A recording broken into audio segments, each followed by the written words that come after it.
ఈ వీడియోలో డిఎడ్ మొదటి సంవత్సరం బాల్యదశ శిశు వికాసం అభ్యసనంలో వర్టికల్ సమూహం గురించి తెలుసుకుందాం.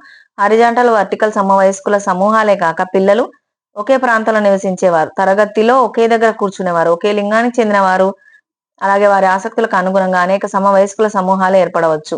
నేడు చాలా పాఠశాలల్లో విద్యార్థులు పాఠశాలకు వచ్చినప్పటి నుంచి తిరిగి పోయేంత వరకు ఎక్కువ భాగం తరగతి గదులలో కూర్చొని ఉపాధ్యాయులు చెప్పిన పాఠాలను విని పరీక్షలకు తయారవ్వడమే జరుగుతుంది. కానీ సాంఘికీకరణను పెంపొందించే కార్యక్రమాల్లో పాల్గొనడం తక్కువగా ఉంది. పిల్లలు సాంఘికీకరణ చెందడం అనేది యాదృచ్ఛికంగాను, యాంత్రికంగా దానంతట అదే జరిగేది కాదు. దీని కొరకు పాఠశాలలో కావలసిన సౌకర్యాలైన ఆట స్థలాలు, ఆట సామాగ్రి, సాంస్కృతిక కార్యక్రమాలకు వేదికలను, కావలసిన సామాగ్రిని కల్పించాలి. వీటిని కల్పించడంతో పాటు వివిధ ఆటలు ఆడేందుకు, సాంస్కృతిక, సాహిత్య, సాంఘిక కార్యక్రమాల్లో పాల్గొనేందుకు అవకాశాలను కల్పించాలి. తరగతి గదులలో సమవయస్కులు చర్చలు జరుపుకునే అవకాశాలను కల్పించాలి. ఉపాధ్యాయులు సమవయస్కుల సమూహాలను అతిగా నియంత్రించడం కానీ, అసలే పట్టించుకోకుండా ఉండడం కానీ కాక వాటికి తగినంత మార్గదర్శకత్వం కల్పిస్తూ అవి సాంఘికీకరణకు తోడ్పడే విధంగా చూడాలి. పాఠశాల కాల నిర్ణయ పట్టిక ఈ కార్యక్రమాలన్నింటికీ అవకాశం కల్పించేదిగా ఉండాలి. సమవయస్కులు పాశ్చాత్య నాగరికతకు ఆకర్షితులై అక్కడి ఆహారపు అలవాట్లకో, పొగ తాగడానికో, పానీయాలకు అలవాటు పడడమో, ఫ్రీ సెక్స్ కో, కంప్యూటర్ గేమ్లకు అలవాటు పడడమో జరిగే ప్రమాదం కూడా ఉంటుంది. కాబట్టి పాఠశాలలు మన సమాజానికి ఏ విలువలైతే ఆమోదయోగ్యంగా, అభిలషణీయంగా ఉంటాయో వాటిని విద్యార్థులు పొందే విధంగా కార్యక్రమాలను చేపట్టాలి. పాఠశాల సంస్కృతి. విద్యార్థులు సాంఘికీకరణ చెందడం అనేది ముఖ్యంగా వారి అనుభవాల ఆధారంగా జరుగుతుంది. ఈ అనుభవాలు ప్రత్యక్షంగాను, పరోక్షంగాను ఉండవచ్చు. విద్యార్థులు ఎలాంటి అనుభవాలను పొందుతారనేది ప్రధానంగా ఆయా పాఠశాలలు నిర్వహించే కార్యక్రమాలను బట్టి ఉంటుంది. పాఠశాలలు కల్పించే అనుభవాలు కేవలం పాఠ్య పుస్తకాలలోని పాఠ్యాంశాలకు మాత్రమే పరిమితమైతే విద్యార్థుల సాంఘికీకరణ అంతగా జరగదు.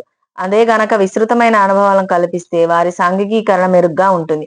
ఒక సమాజం యొక్క సంస్కృతి ఏ విధంగానైతే అక్కడి ప్రజల ఆచార వ్యవహారాలను, ఆలోచనలను, విలువలను, నమ్మకాలను, వారి మధ్య ఉన్న సంబంధాలు మొదలగు వాటిని తెలుపుతుందో, అలాగే పాఠశాల పాటించే నియమ నిబంధనలు, విలువలు, నిర్వహించే కార్యక్రమాలు, సంబంధాలు, సాధించాల్సిన లక్ష్యాలు మొదలగు వాటిని ఆ పాఠశాల సంస్కృతి ప్రతిబింబిస్తుంది. పాఠశాల పనిలో ప్రస్ఫుటమయ్యే విలువలు, నమ్మకాలు, సంబంధాలు, సాధించాల్సిన లక్ష్యాలనే పాఠశాల సంస్కృతిగా చెప్పవచ్చు. విద్యార్థుల సాంఘికీకరణకు పాఠశాలలు తోడ్పడాలంటే ఆయా పాఠశాల సంస్కృతి కింది విధంగా ఉంటే బాగుంటుంది. పిల్లలందరినీ పాఠశాలలో నమోదు చేయించి వారంతా నిలకడగా ఉండి విద్యను పూర్తి చేయడానికి సహకరించాలి. ఈ పాఠశాల మాది అనే భావన కలిగే విధంగా విద్యార్థులు, ఉపాధ్యాయులు, విద్యార్థుల తల్లిదండ్రులు, పీటీఏ సభ్యులు, ప్రజాప్రతినిధులు, యువజన సంఘాలు మొదలగు వారందరూ పాఠశాల కార్యక్రమాల్లో భాగస్వామ్యమయ్యేటట్లు ఉండాలి. పాఠశాల నియమ నిబంధనలు ఏకపక్షంగా తయారు చేయడం కాకుండా భాగస్వామ్య పక్షాలందరినీ కలుపుకొని తయారు చేయాలి. ఉపాధ్యాయులు, విద్యార్థుల మధ్య, ఉపాధ్యాయులు, పిల్లల తల్లిదండ్రుల మధ్య, ఉపాధ్యాయులు, సమాజం మధ్య సంబంధాలు యాంత్రికంగా కాకుండా అన్యోన్యమైన సంబంధాలు ఉండాలి. విద్యార్థులు వారి వారి అనుభవాలను, అనుభూతులను పంచుకున్నట్టుకు అనుకూలంగా పాఠ్య ప్రణాళికను తయారు చేయడంతో పాటు కాల నిర్ణయ పట్టికలో తగు సమయాన్ని కేటాయించి దాని అమలుకై తగిన చర్యలు చేపట్టాలి. సమవయస్కుల సమూహాలు చేపట్టే కార్యక్రమాలకు ప్రోత్సాహం ఇచ్చేదిగా ఉండాలి. పాఠశాలకు చెందిన వారందరూ స్వయం క్రమశిక్షణను పాటించేవారుగా ఉండాలి. సంస్థలో స్వేచ్ఛాపూరిత వాతావరణం ఉండాలి. విద్యార్థులు సాంఘికీకరింపబడే విధంగా పాఠశాల విభిన్న అనుభవాలను కల్పించాలి.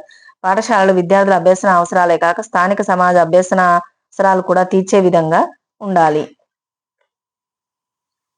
పాఠశాలలో నిర్వహించే అన్ని కార్యక్రమాలకు సమాన ప్రాధాన్యతను ఇవ్వాలి. పాఠశాల ఒక సబ్జెక్టుకు ఎక్కువ ప్రాధాన్యతను, మరొక దాన్ని నిర్లక్ష్యం చేయరాదు. ఉదాహరణకు ఐఐటి పేరు మీద గణితానికి, సైన్స్ కు ప్రాధాన్యతను ఇచ్చి ఇటు భాషలకు, అటు సాంఘిక శాస్త్రం నిర్లక్ష్యం చేయరాదు.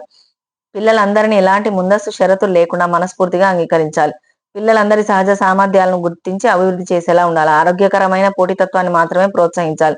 స్థానికంగా జరుపుకునే పండుగలలో, సాంఘిక, సాహిత్య, సాంస్కృతిక కార్యక్రమాల్లో ఉపాధ్యాయుడు, విద్యార్థులు పాల్గొనాలి. పాఠశాల స్థానిక సమాజం పరస్పరం సహకరించుకొని ఇటు పాఠశాల, అటు సమాజం వృద్ధి సాధించేటట్టు చూడాలి.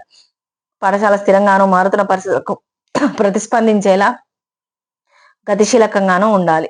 మరొక వీడియోలో మళ్ళీ కలుసుకుందాం.